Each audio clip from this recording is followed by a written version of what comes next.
Halo, Assalamualaikum warahmatullahi wabarakatuh.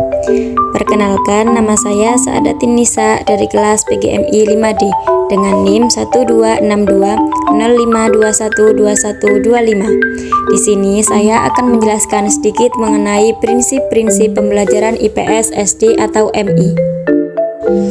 Nah, sebelumnya kita harus tahu apa sih prinsip-prinsip pembelajaran IPS SD atau MI itu.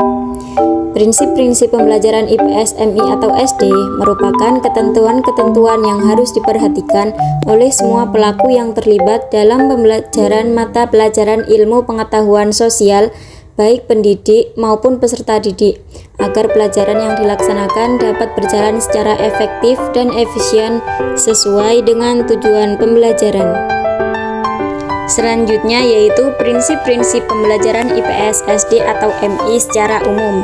Yang pertama yaitu memberikan kesempatan kepada peserta didik dan mendorongnya untuk terlibat secara aktif dalam proses pembelajaran, baik secara mental maupun secara psikomotorik, afektif, dan interaktif. Yang kedua yaitu memungkinkan peserta didik untuk menentukan sendiri konsep, prinsip, dan teknik-teknik interaksi dengan lingkungannya. Yang ketiga yaitu memiliki relevansi dengan kehidupan sehari-hari, memberikan rasa aman dan senang untuk peserta didik, sehingga dapat belajar dengan nyaman dan merangsang berpikir kreatif. Nah, untuk selanjutnya yaitu macam-macam prinsip dasar pembelajaran IPS, SD, atau MI. Prinsip yang pertama yaitu integrated atau terpadu. Istilah integrated identik dengan integrasi atau keterpaduan.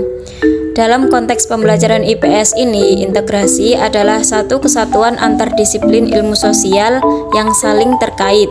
Dengan demikian, dalam penyampaian materi pembelajaran IPS dilaksanakan dengan memadukan antar disiplin ilmu yang terkait, sehingga pembelajaran IPS dapat dilakukan berdasarkan topik yang terkait. Misalnya kegiatan ekonomi penduduk, dalam hal ini ditinjau dari persebaran dan kondisi fisis geografis yang tercakup dalam disiplin geografi. Yang kedua yaitu interaksi. Manusia sebagai makhluk sosial mempunyai naluri untuk berinteraksi dengan sesamanya. Timbulnya interaksi disebabkan oleh dorongan saling membutuhkan dalam memenuhi kebutuhan hidup sehari-hari, baik itu kepuasan, ingin diperhatikan, dan ingin mendapatkan kasih sayang. Dengan demikian, interaksi menjadi salah satu prinsip yang harus diterapkan dalam pembelajaran IPS, SD, atau MI melalui kegiatan kerjasama yang diwujudkan melalui kegiatan kerja kelompok, diskusi dalam memahami materi pelajaran IPS. Yang ketiga yaitu kesinambungan dan perubahan. Pembelajaran IPS harus memperhatikan prinsip kesinambungan, sebab apa yang terjadi pada hari ini tidak bisa dilepaskan dengan peristiwa yang sudah terjadi sebelumnya. Sedangkan untuk perubahannya, masyarakat selalu mengalami perkembangan yang dinamis.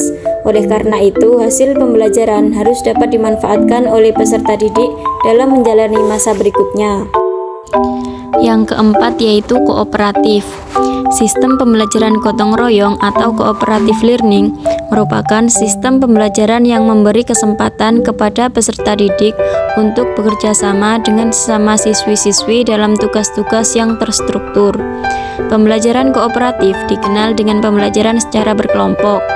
Tetapi belajar kooperatif lebih dari sekedar belajar kelompok atau kerja kelompok, karena dalam belajar kooperatif ada struktur dorongan atau tugas yang bersifat kooperatif, sehingga memungkinkan terjadinya interaksi secara terbuka dan hubungan yang bersifat interdependensi efektif antara anggota kelompok.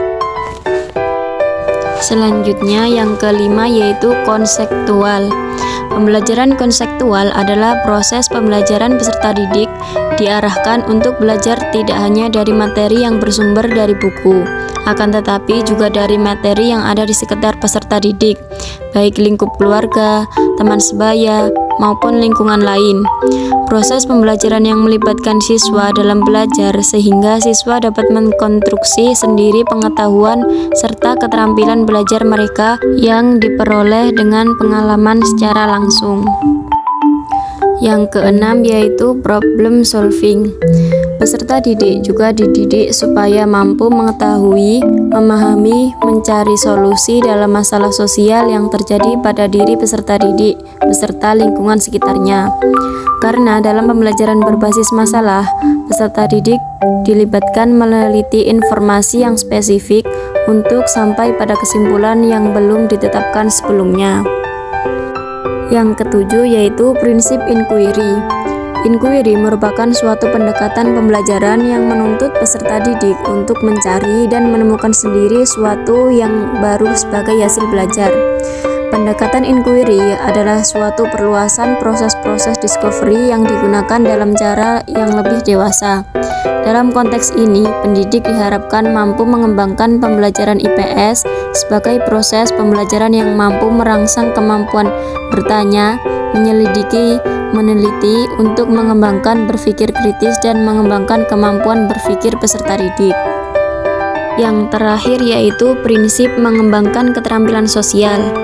Keterampilan sosial merupakan kemampuan seseorang untuk berani berbicara, mengungkapkan perasaan atau permasalahan yang dihadapi, sekaligus menemukan penyelesaian yang adaptif.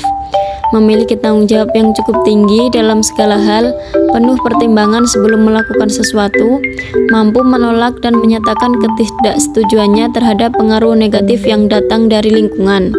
Dalam melaksanakan pembelajaran, guru harus dapat membangun dan menciptakan keterampilan sosial siswa. Untuk dapat mewujudkan keterampilan sosial tersebut, guru hendaknya tidak hanya menuntut siswa untuk menghafal materi-materi secara konseptual saja, tetapi lebih jauh siswa mampu mengaplikasikan secara cerdas dan bertanggung jawab. Untuk materi selanjutnya yaitu fungsi prinsip-prinsip pembelajaran IPS SD atau MI.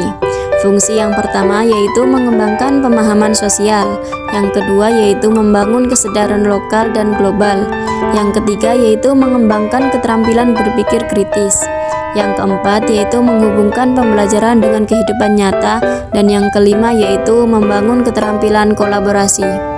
Sekian penjelasan prinsip-prinsip pembelajaran IPS SD atau MI dari saya. Terima kasih, semoga bermanfaat.